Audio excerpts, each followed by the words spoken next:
Purple Daily is daily Vikings entertainment. We just want the Vikings to win a Super Bowl before we die. I will ride with this group. Seriously, man.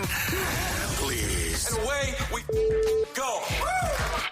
All right, Purple Daily on draft. Every Monday right here on the Purple Daily YouTube channel and podcast feed. Tyler Forness, Miles Gorham, Declan Goff here. We got plenty of camp notes too. Forno was in the stands roaming around and taking notes throughout last week. Yeah, obviously, we have Judd's camp notes, the full edition, also available on the day's podcast and YouTube feeds. But we're going to also bring our own camp notes here as Forno was on the ground and just some other observations from Vikings training camp, which has obviously been underway here for the last week. So let's get into it here on Purple Daily on Draft. Hit the like button, subscribe button for daily Vikings entertainment. So Judd Forno was talking about how McCarthy bounced back in a nice way on Saturday after a really rough Friday practice. And he liked more, I think, of the resiliency of the bounce back and liked the individual performance, but probably more the former than the latter. So let's talk perception here, because I do think as every training camp practice grows, there is a larger contingency and maybe even belief that, are we sure Sam Darnold's going to be the week one starter? I think it's obviously the odds-on favorite.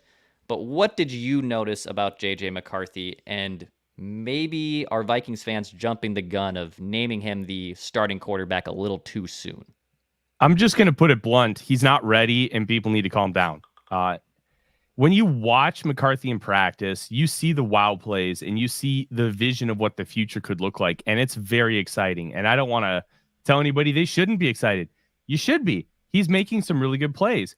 But some of the talk on social media and amongst the fan base is being taken a little bit out of context. And a lot of these throws that McCarthy is making are after like 5-6 seconds when he would have already been buried in the pocket, or when he was already sacked because they can't actually touch the quarterback. Right. So when you look at those elements and you look at him, being incredibly slow working through his progressions, and in some of these 7-on-7s, he's flipping his hips and only looking one way. It's almost like watching Hendon Hooker at Tennessee. And we talked a lot about Hendon Hooker throughout the pre-draft process, where he was just not a quarterback that you could trust to go A, B, C to D.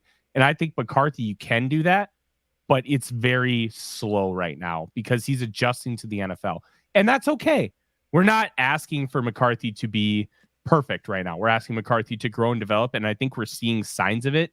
But then he's also working on his mechanics, and he's being inconsistent in making some of these throws. One of the things that I remember when Tim Tebow was coming out of college, they talked a lot about how he was changing his throwing motion. And one of the things they kept saying, 10,000 reps to make muscle memory. McCarthy's probably not at even close to 10,000 reps. And you can kind of see some of those old habits come back into form. And when that happens, he's making poor throws. And he needs to just work through that. And when pressure comes, he needs to focus on the new mechanics rather than what he was doing prior. And that comes with time. All of these factors considered, like, McCarthy just isn't ready. And we should be excited. He's making some wild plays, but it's being taken a little bit out of context because of some of the situations, some of the length that it's taking for some of these throws. And we just need to be really patient with him. And let's be honest, Darnold isn't bad. People want to just be like, oh, Darnold's bad. Friday and Saturday, he was fantastic. He was layering the ball in beautifully to players like Justin Jefferson, corner routes, dig routes, throwing deep. He was making good decisions. He was making quick decisions, which is really important and really good to see, considering he's learning a new offense with an entirely new organization. These things all matter. And I think Darnold is the runaway favorite to start week one. If he plays well, you may not see McCarthy at all, because I think Darnold has a chance to be really good in this offense once he kind of gets some of those chemistry things down. Miles, with McCarthy, seeing all these video clips that Forno's talking about, and definitely some hype that has built up, which I think was probably expected when obviously you draft a rookie quarterback 10th overall, and even with the belief that Darnold was going to still be the placement starter or week one starter to start the year. I mean, has your opinion or has your outlook of him changed at all through the first week and a half of practice? Is it kind of right on par with what you thought? I guess when you see all these clips and we read all this stuff, from what we've seen from McCarthy, I guess, in your own mind, how has your perception changed or just viewed McCarthy over the first week and a half of training camp? No, I feel like he's kind of hit exactly where I personally would have expected. I didn't expect him to come in and completely take the reins and be like, I'm the week one starter. I'm that guy over Sam Darnold. Sam Darnold obviously is more ready than he is, at least from what we know. Sam Darnold's played in the NFL. He's been a starter.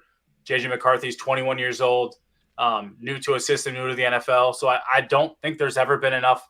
I think people are too ready to jump the gun because they think that there's more pressure for JJ to have to start early, but there isn't. And you can tell that by everything KOC and all the rest of the coaching staff has talked about is they clearly have not put any pressure on JJ McCarthy to have to start early in his career, which is good. That's a good thing. Now, I think the one positive I've noticed is that they're giving him first team reps. And it's not because they feel they have to give him first team reps. I think it's because they feel he's earned the first team reps. That doesn't mean he's playing better than Sam Darnold. That doesn't mean he's more ready than Sam Darnold. But I think when we talk about KOC talks about checking the boxes, it's clear that there's things that JJ McCarthy's done to check boxes to allow him an opportunity to run with the first team. And again, we know there's going to be ups and downs.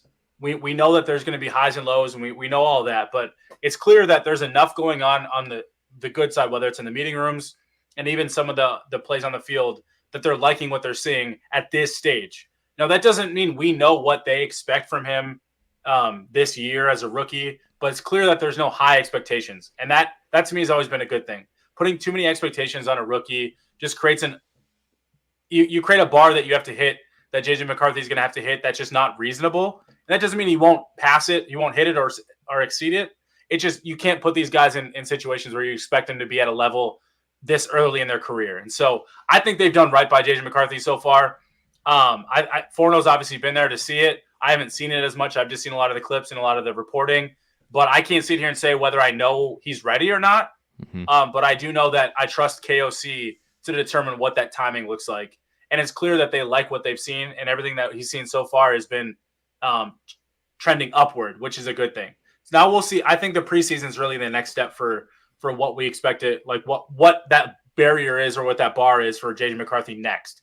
We've seen enough in practice. We've seen enough of the opportunity. We've seen heard enough of the positive things from his teammates, coaching and some of the film on the practice field. Now let's see how he does in preseason. So I'm just excited. I don't have crazy expectations this year for JJ McCarthy. I'm not he has to start week one. He has to start by the bye week. I'm just along for the ride. And I don't want it to be more than that, because once he starts, there's no winding that back. And I think that's the issue I have with people trying to force that early start, is you can't wind that back. If he starts early and you see major struggles and hurt some of his development, that in itself, I think we're all a little bit afraid of. But and I think KOC is probably afraid of that. But once that happens, you can't rewind it back. And so I don't think there's a need. The Vikings aren't winning a Super Bowl this year. They're not. There may be a fringe playoff team at best. So let's temper our expectations and just kind of enjoy the ride. I think that's the best way to look at it. I don't expect Sam Darnold to be a high end starter for 17 games, but if he is, it's not a bad thing. So I just want to be along for the ride. That's kind of where I'm at with it. I like it. Forno, Miles mentioned the word checking the boxes with McCarthy, and not just giving him first team reps because they want to, but because he has earned some of those things. When you were watching McCarthy, and I know you kind of went into some of, not the negatives, but just kind of cooling down the expectations of him, what are some of the positives, or what do you think are maybe some of those boxes that he is checking to earn those first team reps? As you try to be offensive coordinator Forno here, what do you think some of those things are that McCarthy is doing in practice to show that, hey, I do earn some of these first team reps? He's not making a lot of bad decisions. And one of the things when he's making slow decisions, and I think that's one of the main reasons why he's not ready. When he does make a decision, he's not putting the ball in harm's way. As a general rule. Now, he's had a couple instances. He's thrown one interception. He's thrown a couple others that were really, really close. Theo Jackson, by the way, is a starter on this football team. I just don't know how you get him in the starting lineup. It's bonkers, the depth of safety position, but I digress. When you look at how McCarthy is kind of navigating his reads, he's just slow. And Jaren Hall was slow last year too. It's difficult to go from college to pro because you're dealing with different levels of spacing. You're dealing with different types of athletes. The best corner on an average football team is maybe like corner 4 in the National Football League. There's a big talent gap, even when you're playing in a school like the Big Ten and you make a run for a national title. So he's adjusting to those things. But when he does make a decision, he's not making bad ones. And I think that's a really good thing to see. Now, what you have to do is speed that up. Once you speed that up, how does it look? Does he continue to make those good decisions, or does he have some lapses in judgment, which all quarterbacks have lapses, but how many does he have? Is it normal range? Is it the high range? Is it the low range? How does that manifest itself? And right now he's making so many good decisions, even with a slowed down process, that the Vikings, from my perspective, have felt comfortable getting him some of those first team reps. Now, most of those have been in 7-on-7. Some of them have been 11-on-11. And they haven't done a lot where he's doing like situational drills. Those have all been with the 2s, but he's getting red zone opportunities with the 1s. And it's overall looked solid. So with the preseason games, obviously now starting to creep up here a little bit. I know Judd was prying away at KOC trying to figure out what the quarterback plan is for the preseason. I mean, Miles, do you think it's like, does Darnold get some time here? I mean, we've gone so against seeing, I know Aaron Rodgers spoke about this a ton this last week, and that's a conversation in its own right. But we've gotten away from just starters even playing series or halves or quarters in preseason games. But because we kind of know that Sam Darnold is the starter, I do think we'll see him to start the first preseason game. But also, what do they want to do with not just McCarthy, but Nick Mullins and Jaren Hall? Like, all 4 of these guys could get preseason time. I guess, how do you see the maybe initial plans starting when they play their first preseason game this weekend? I guess, how much time do you think they'll give guys like Darnold and JJ McCarthy? Can you remind me, they have 1 joint practice this preseason, is that right? Yeah, with the Browns next week. Next week. Yeah. So I think that always determines something. Like, was it last year they had? I think they might have had 2, if I'm not mistaken. They did. Titans, yeah. Right? So when you have 2 joint practices, I feel like that's like all of your preseason right there, because you allow your starters, you allow everybody to get a lot of reps in those, and that's why the starters don't see the field at all. Now, I think it's a little different when you only have 1 joint practice. I feel like they might. So let me start. Justin Jefferson's probably not touching the preseason field at all. There's no point. It doesn't matter. Don't put him on the field. Christian Darrisaw, Brian O'Neill, those guys don't need to touch the field on a preseason snap. Sam Darnold, maybe O-line, they like that continuity, so maybe they do that just like a series or 2. But Sam Darnold's a different scenario where I feel like you probably should play him in this first preseason game like a series or 2, just to kind of get him used to like how they operate with the coaching staff in terms of like who's talking to him in his ear, how that setup is, and how the play calling goes in a game situation. But then again, Justin Jefferson, I don't care. Don't touch it. Don't put him on the field. I don't think you should put Aaron Jones on the field. Like, let these like younger guys that need some of the reps. Like Jordan Addison should probably play most of the preseason at this point, because that dude's getting suspended, I would guess. Like, he's kind of brought that on himself. But like put those guys on the field, let them go. But like, it doesn't need to be a lot. In terms of quarterback, though, yeah, I'd put Sam Darnold maybe this first game, maybe a series or 2, just to kind of get his feet wet. And then I would give JJ like that first half, and then I'm splitting that second half with Nick Mullins and Jaren Hall, and letting those guys kind of get a lot of work in. I think it's important to get McCarthy, as many reps as you can with like that second team. But I wouldn't like stress too much playing time. But you want to give him enough so he's getting his feet wet and understanding the feel of the game and everything like that. But then you're kind of letting the Nick Mullins and Jaren Halls of the world kind of take that entire second half. That's kind of how I view it. And then maybe when you get into the joint practices next week, maybe Sam Darnold doesn't touch the field at all on preseason, and then you let it just be like a Jaren Hall, a JJ McCarthy, Jaren Hall, maybe Nick Mullins sprinkled in there, and letting those young guys kind of see the field a lot, because the joint practices are really going to get them a lot of opportunity. Whereas like in situational process with Darnold and the starters, but then the starters don't play in that second preseason game at all. And then we know they treat the third preseason game like they used to treat the fourth one, where you're barely going to see most of these guys. So But I would expect McCarthy to see a lot of run in the preseason because I think it's important for him to get the feel of the game, especially if he's not going to be your week 1 starter. As of right now, it doesn't seem like he's going to be, but we never know. But if he's not going to be, I think it's important to let him get run in game-like situations in the preseason so that he can kind of get the flow of the game so that whenever he does see the field, if he does it all in 2024, he's got those reps to like look back on.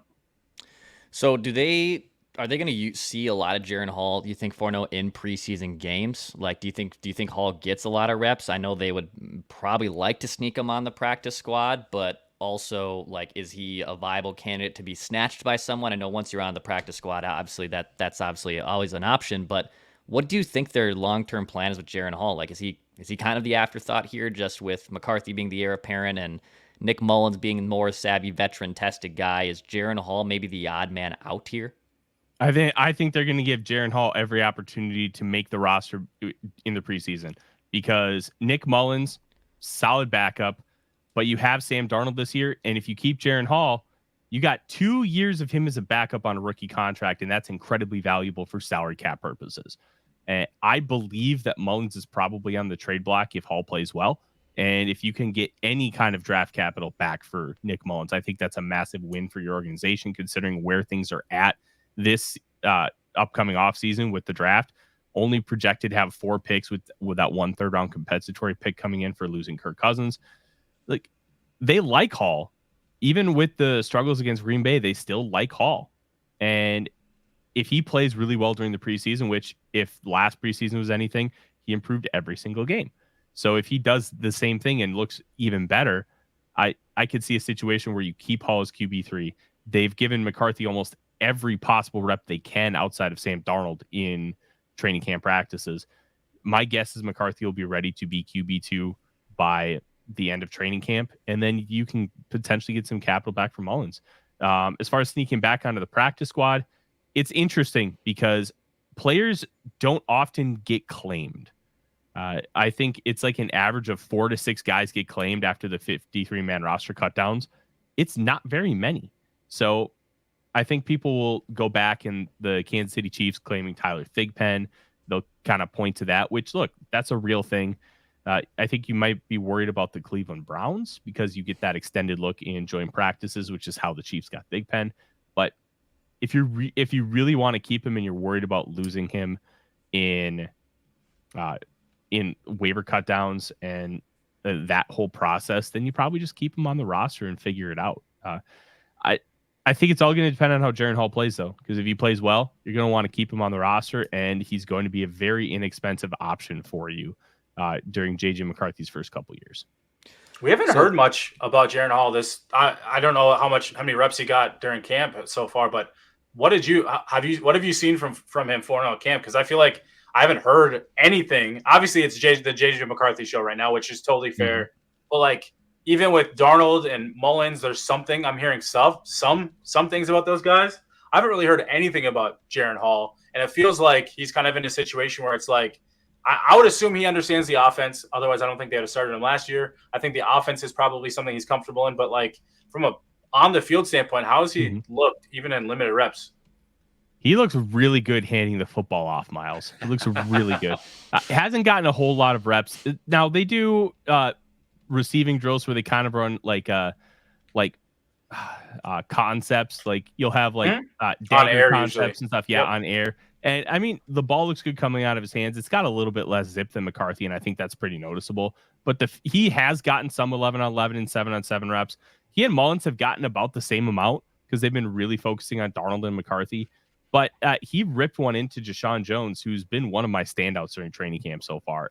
Nobody's talking about him, and I think he's looked pretty good.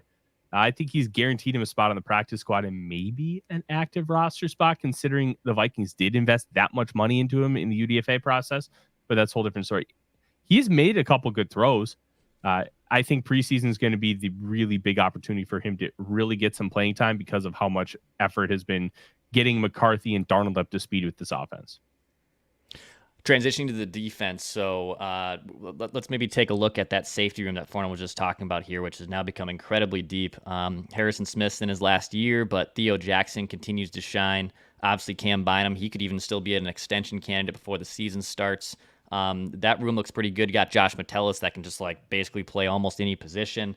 But when you also look at maybe the cornerback room here, I know Forno, you talked about Jay Ward maybe being someone that could transition to being a cornerback on this show last week, and then lo and behold, I don't know if Kwesi KOC or maybe even Brian Flores was listening, but then we see Jay Ward mixing in a cornerback. I guess when you look at the state of the cornerbacks right now, Forno, is it still a kind of dire situation where you just don't know who's going to be starters outside of like Byron Murphy Jr.? I mean, when you look at the cornerback room, how much concern do you have as we're, maybe a couple weeks into training camp? Concern is a very relative term when we're having the conversation about cornerbacks. I don't really know how concerned I'm going to be. And one of the things I've talked about over the course of the last few months is I think Kwesi Dofamensa's process in gathering cornerbacks is more about not having a true weak link back there and just having like a solid overall unit, something that is often talked about the offensive line, it being a weak link system. And I think we would have seen that manifest a little bit better if you had both Mekhi Blackman and Kyrie Jackson back there, because you had so many intriguing options and some really interesting development paths, but we're in a position where neither one of them will be playing this year. And I kind of broke down a projected depth chart. Like Fabian Moreau just got signed. I have him at 4th on the depth chart. He's played really well in the limited opportunities he's gotten. He was thrown into the first team pretty much getting off the plane, and he played really well. A guy like Jay Ward has promise. McLaughlin was, or McLaughlin, however you pronounce it. McLaughlin? Yeah. He got thrown in with the first team, and he made a huge pass breakup on the goal line on Brandon Powell on a nice little arrow route. Really good play. And that's what they want to see. If, hey, you've played really well, we're going to throw you in with the first team. Show us what you got. That's how you stand out, and that's how you make a roster. I don't know what this room is really going to feel like in week 1, but if you have Byron Murphy, Shaquille Griffin, and a Caleb Evans as your top 3, I feel relatively comfortable with that. Do I love it? No. It obviously could be better, and you would prefer it to be better considering you've spent so much draft capital to try and improve the room. But 2 of those guys are out for the season. One of those guys, Andrew Booth Jr., is 8th on my depth chart right now. He is just, I think it's a lost cause now at this point. I've held out hope. It's not good. But if you get a guy like Fabian Moreau, he's a solid B minus cornerback. He's not going to be a phenomenal player, but he's not going to be an adjunct disaster. And I think that's really important with how this defense wants to play. Be solid enough and we'll make it work. But we'll kind of see how things continue to progress throughout the offseason. But I don't think they're in a desperate state anymore. So Miles, you have the eek emoji basically on your face right now. You're even wearing the yellow Unreal sweater. You even kind of look like the emoji that's happening right now. But with McLaughlin, UDFA getting first team reps, I mean, that's exciting. It's cool. And we like to talk about UDFAs a lot on this show because it kind of relates to everything we do here.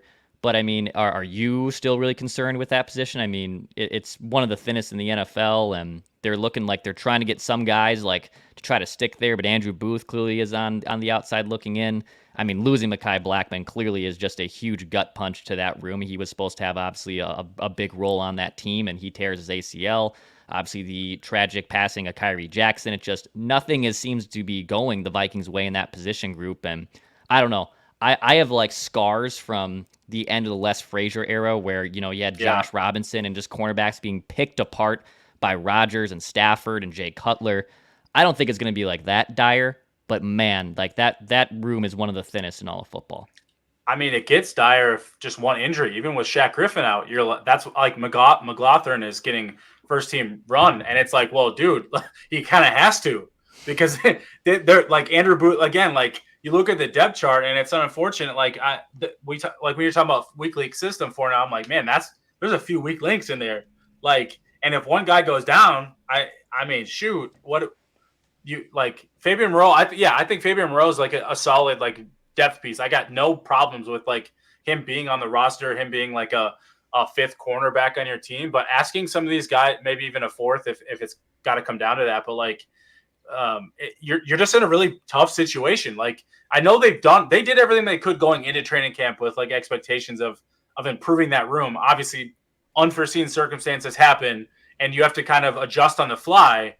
But the hard part there is like who you're bringing in is like, I mean, they brought in 4 new cornerbacks within the last like week and a half, and and you expect a couple of those guys to like stick, and it's like, man, like it's just a tough situation to be in, and it's something that they're really going to have to invest in the future again. Where we felt that we've been saying the last 2 years, you really got to invest in the cornerback, and then they do, and it's like, well, like, and then you have the situations that have happened, and it's like, well, shoot, like, what else can they do at this point? So it's like, I don't know. They're in a tough spot. I wouldn't put a lot of like stock in like what expectations should be for this group.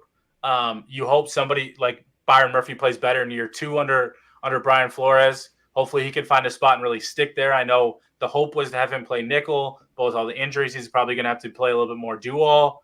Shaq Griffin, you hope he can be an outside press corner. You know, hopefully he comes back healthy and can stay healthy. Caleb Evans is the one guy you're like, okay, maybe there's a little bit of upside there that like maybe again in year 2 and Brian Flores, year 3 for him in his career, maybe he can really improve and step up after kind of an up and down roller coaster year last year.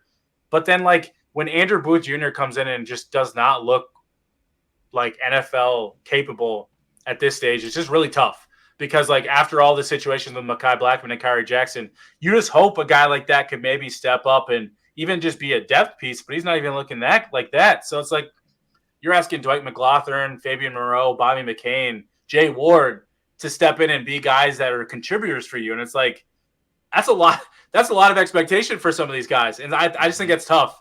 I just think it puts them in a tough situation for 17 games of where that room sits. So I'm not really that I'm not excited anymore about it, unfortunately, but I'm also like, just like, it's an unfortunate situation and I don't really have high expectations for it. So we'll see. I would expect them to maybe go after another like true, whether it's a starter or like starter level type player before the start of the season, but it's just a tough spot they're in right now.